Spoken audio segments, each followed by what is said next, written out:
for all the people out there who've been crapping on our relationship with Israel and what we do with Israel and our alliance with Israel. They gave us intelligence to help us keep our president from being assassinated. That's a good thing. Did they? Did they? So yet another piece of intelligence from the Israelis that coincidentally helps their own cause, which is to push us further into this war with Iran. Well, John, is this intelligence we should be concerned about? I think they'd love it if we were, if that meant that we would shut up and go along with what they want to do, but I'm not so sure. But let's run through the actual evidence, what we know about this supposed plot. So earlier this week, during the NATO summit in Turkey, Trump said that there was an active assassination plot targeting, which you can see here. I'm number one on the kill list for Iran. They're lovely people. I'm number one. So I don't know. I can't tell you that, but I don't really care because I'm doing my job and I'm doing it, I hope, better than anybody's ever done it, because we have a country that's hot and really, really successful. But I mention it only because it's on the list. I mean, it came out. There was another list came out yesterday, and I'm number one on. I like being number one on TikTok better, but I'm number one on the list for killing. I think like the few remaining neurons in his brain that are still capable of firing have latched onto, if I say something's on a list, it's more interesting, it's more compelling. So now I'm on TikTok and also Iran. But anyway, is he actually on their list? Well, maybe in a general sense, but he's not speaking generally. He means very specifically. And apparently, according to the Wall Street Journal, it was Israel once again, which came to Donald Trump at a crucial moment in this conflict and said, hey, they're trying to kill you. You should freak out now, maybe get violent. They know Donald Trump, they know how he responds to things. Now, interestingly, the Wall Street Journal has they don't know the evidence. Like Israel said there's a plot.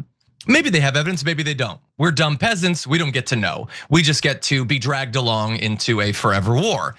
You should know though, that Israel has frequently provided evidence that it turned out was fully fake and they knew that it wasn't real to manipulate our government into acting in ways that they want. So not too long ago, there was a presentation in the Situation Room at the White House by Benjamin Netanyahu. And him and his team outlined conditions that they portrayed as pointing to near certain victory over Iran. Iran's ballistic missile program could be destroyed in a few weeks. The regime would be so weakened that it could not choke off the Strait of Hormuz, and the likelihood that Iran would land blows against US interests in neighboring countries was assessed as minimal. Obviously, that's not how it worked out in the end. And I guess their presentation was so compelling for Trump that he ignored our entire the military generals, the intelligence apparatus that were all saying they're not gonna just fall.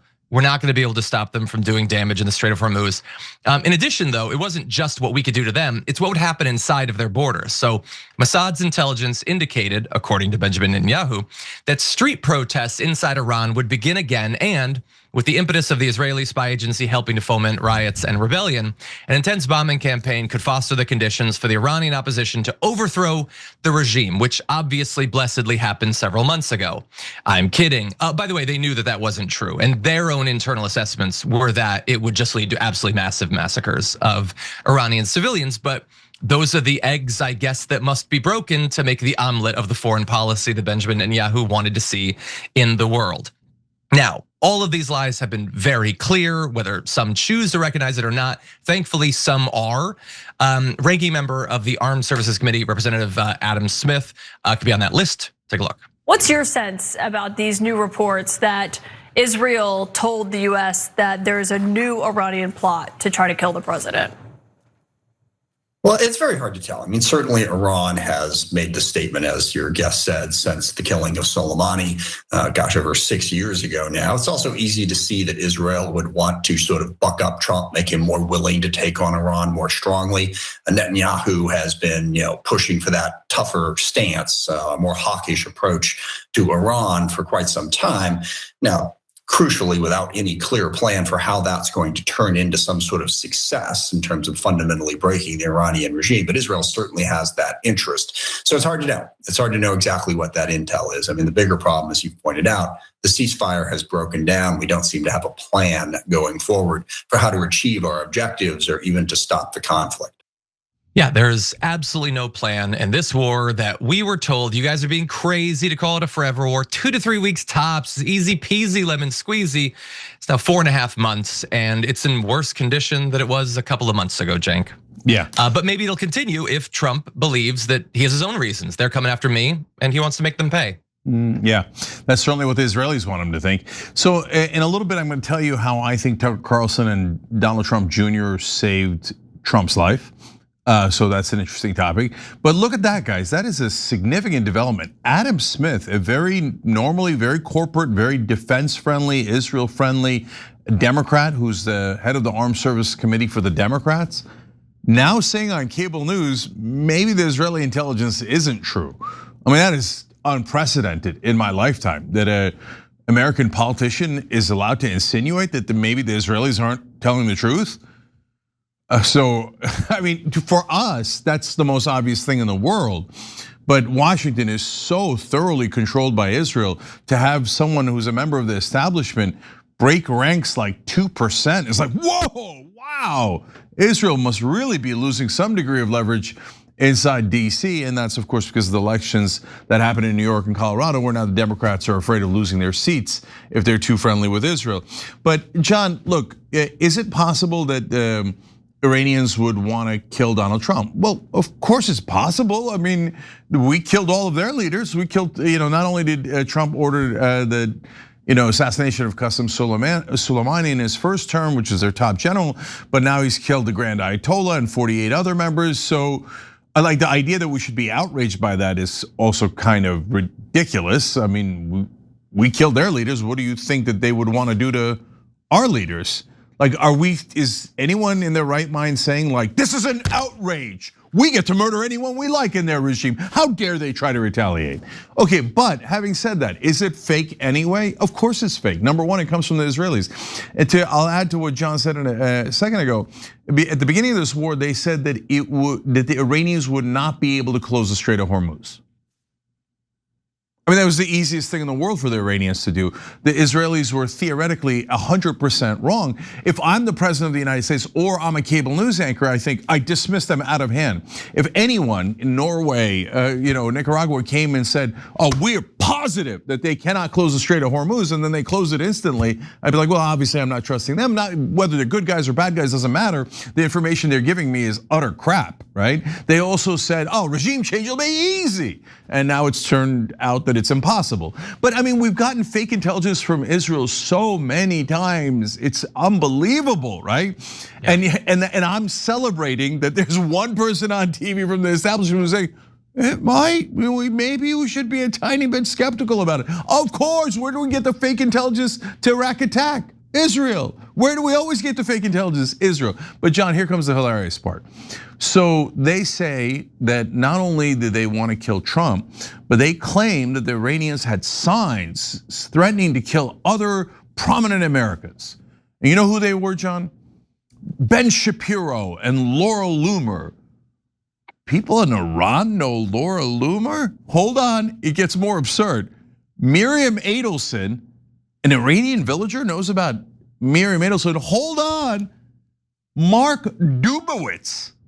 I barely know who Mark Dubowitz is. I don't know who that is, actually.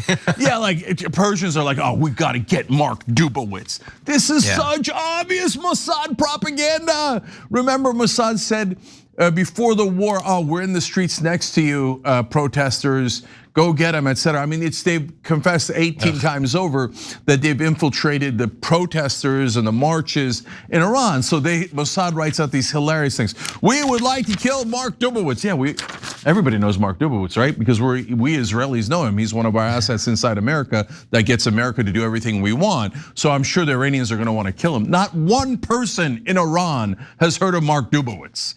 So this is the level of inanity, and then everyone in Washington takes it seriously. Oh, there's intelligence to kill Trump. Oh, the Israelis have intelligence. The Israelis are obvious, preposterous liars. Their government is.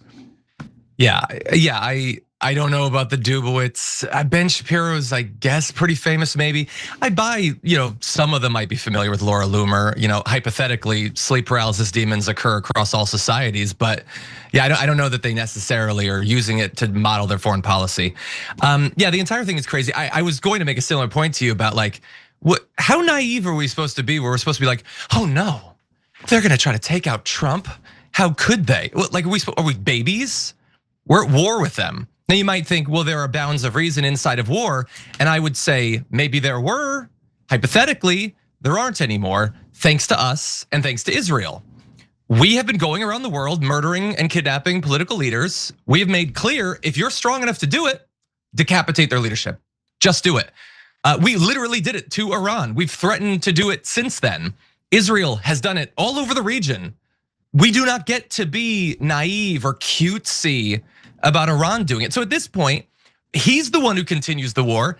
I don't care if there's a plot. We're in a war. They'll try to hurt us any way that they can in the same way that we will. And in fact, we make crazier claims than they do. I don't frequently see Iranian leaders saying that we're gonna try to blow up every bridge and desalinization plant in the United States. We're the one threatening war crimes against civilians, not them these days.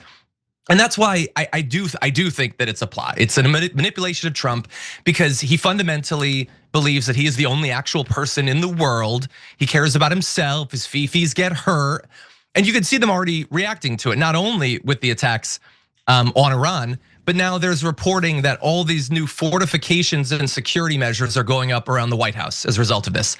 They're fencing off the streets around, they're fencing off the parks around.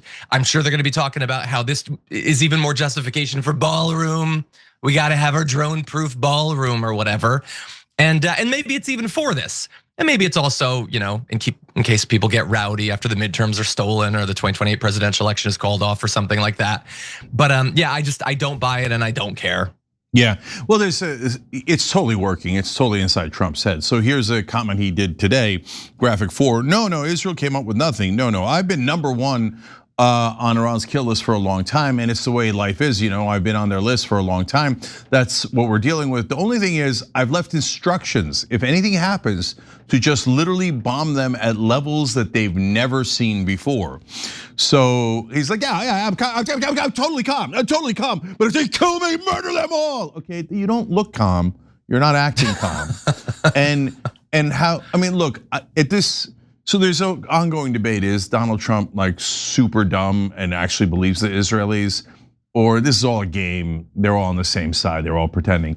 I think the answer is a little bit of both. And I think that in situations like this, as you see Trump panicking, I think he does genuinely believe the Israelis to some degree, and that is preposterously dumb. Like, only the dumbest people on earth would believe the Israeli government, especially when their entire national interest is dependent on Trump being mad at Iran and restarting the war. I mean, any person with like in the double digits in IQ would go, all right, I'm gonna look at what Israel is saying with incredible skepticism here, because they have their own national interests, they're massively biased, and they lied to us before every time, but certainly in the beginning of this war massively. But it seems like Trump is not looking at it skeptically. Israel tells him like, oh yeah, the Iranians are looking to kill you. He's like, what? Kill them all if I'm dead, right? Yeah. Fortify the White House with pillows and cushions and what is this? By the way, what an unbelievable like coward and again idiot. Like you killed their leaders. The first thing I would assume is that they would try to kill me if I was in that situation. But apparently he's so arrogant and dumb that he didn't. What, did you not think about that? Now in hindsight, he's like, oh yeah, I was always #1 on their list. Whatever, dude. By the way, the source is the Wall Street Journal, owned by Rupert Murdoch. Rupert Murdoch is one of the biggest Zionists in the world. When it comes to war in Israel, I have never seen a Rupert Murdoch publication not lie. They lie about 100% of the time. But look, if anyone was going to kill Donald Trump, had the access, the ability, and the ability to get away with it, there is a different country and that would be super happy to do that as a false flag operation. Madagascar. Yeah, nailed it. That's because you never know, because it could be Madagascar running Washington. It could be Finland. It could be Israel. No, it can't be Israel. Anyways, look, John, here's the thing. I know some in traditional media and stuff will be outraged by this, but no, I don't think the Israelis have any qualms, any moral boundaries at all. They just murdered 23,000 children. You think like they draw the line at an ally? What ally? They've stolen everything we have. That's how they built their nukes, etc. Right? So like that's the thing that a lot of people are missing. The government of Israel, no bottom to that barrel. They have no moral balance at all. So would they kill one of our leaders? I don't think they would hesitate. So that leads me to why Tucker Carlson and Don Jr. saved, maybe potentially saved Trump's life, which is that they got him to appoint JD Vance or pick JD Vance as his VP. And apparently the Israelis are not 100% sure about Vance. If Rubio was his VP as he was planning, at some point Rubio would be, there's some chance Rubio would have been president. Because if you put someone who's 200% in favor of Israel as your VP, it was nice knowing you. Yeah, I'll try to be super fast. And the only other point I want to make, when there were people who were concerned that Donald Trump would not want to become president again, he'd want to be some sort of authoritarian leader. It wasn't just that he'll come in and do a bunch of illegal stuff, which of course he's doing. It's that the rest of the government becomes utterly irrelevant, even if he controls the rest of it. So if he thinks that tariffs are a good idea, it doesn't matter if literally everyone else thinks that they're a terrible idea. It doesn't even matter if they're shown to be a terrible idea. His whim is going to drive our entire, like trade policy.